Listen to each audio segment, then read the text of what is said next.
and Adewale Adeoye. Gentlemen, let's move on. Some sad tales about killing and maiming of people in vulnerable communities tell us that the war against terror in Nigeria is far from over.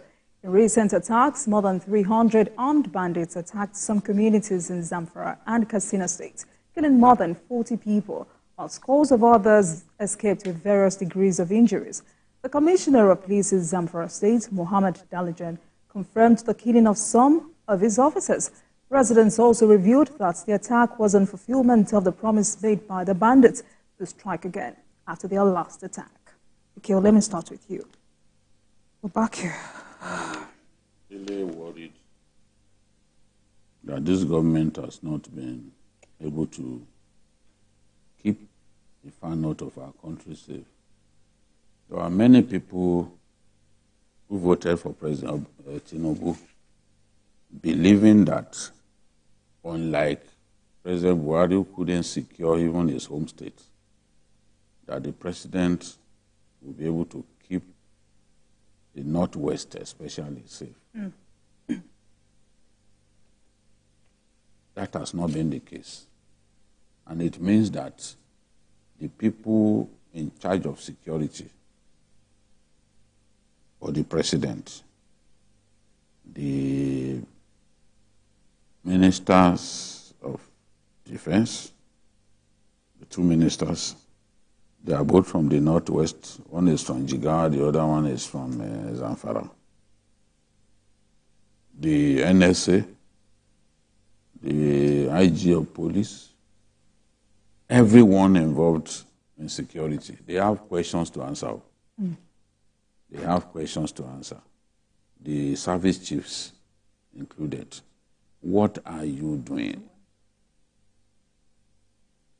If you continue to use your old methods, you are not likely to achieve results. We need an avant-garde security module that will deal with this situation. When I talk about avant-garde security module, I'm talking about something revolutionary, something radical, not what we have seen. And I said this to, I asked the Chief of Defense Staff when I interviewed him, that how come you are not prepared to declare an all-out war? Of course, he told me that what they have now is an all-out war. But I disagree. We know where these boys are. There is a video that Bello Tuji just released.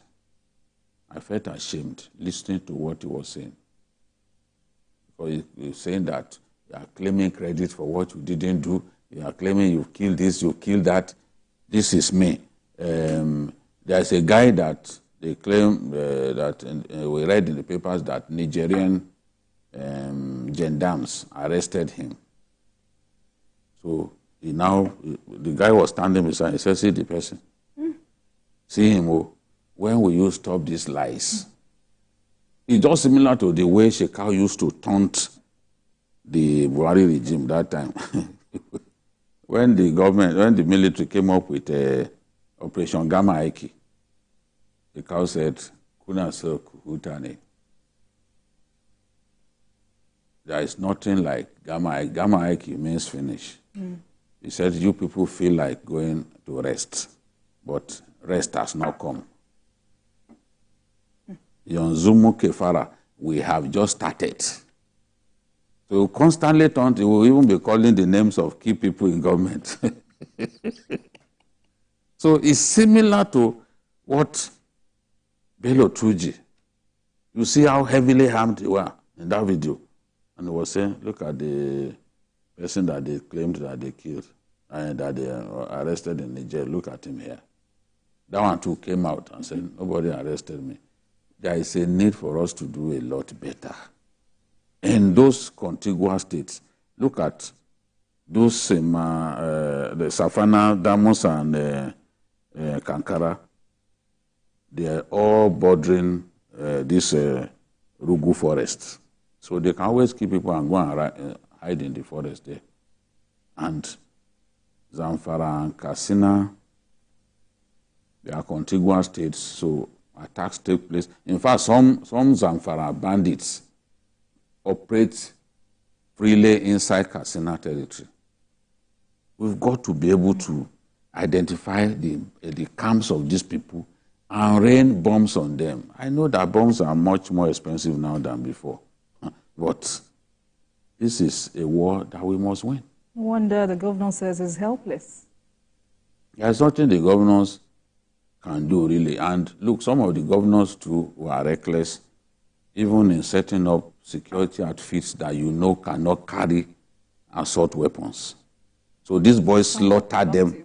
These boys slaughtered them at will. Look, imagine killing 60 vigilantes in one day. That's too much now.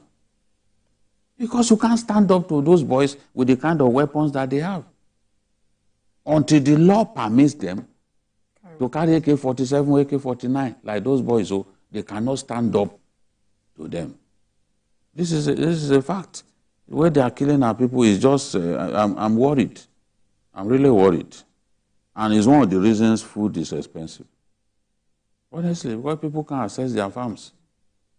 People can't harvest. All the year's work, they will stop you from harvesting. They will say you must pay. If you don't pay, they will kill you. So why won't food be expensive? People are saying all kinds of things about food prices. Insecurity is a major cause of high food prices. I remember doing an interview with people selling these rams, and they said places that we used to go deep inside to bring out ram, we can't go to those places now.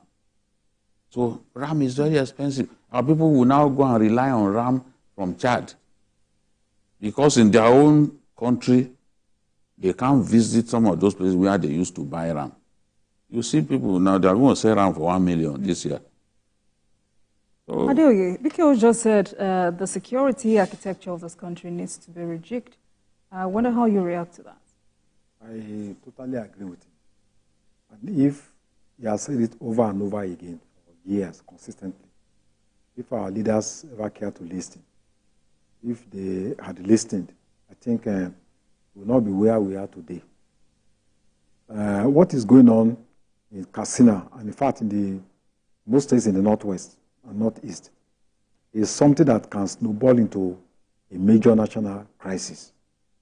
Let me say that the 8 years, between 2015 and 2023, I think the bandits became more emboldened. They became more cancerous, that spread to vital organs of the country. And I think it was because of the way the former government handled them. They have become so entrenched now, far more than what the way they were.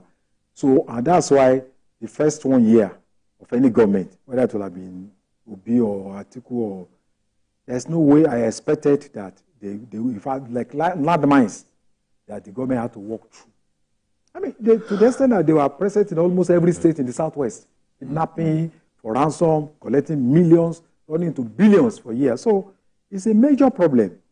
And I think in the north now we're having a new generation of young boys who have no respect for dialogue, and who the only language they understand is violence. yes. That in itself is an indictment, sorry to say, on northern leadership. Because if you claim you have been ruling this country for most part of the time, and you are really ruling on, when you talk about northern interests, say, yes, we want to defend the interests of the north. But look at the level of poverty, look at the level of violence. Look at, for the first time, people questioning MIs, attacking them, kidnapping them. Something that could never have happened over the years. The Katsina we are talking about has produced two presidents. And in fact, President Buhari was former head of state for 18 months or thereabout. So we have produced two presidents for this country, and yet see what is going on in that area.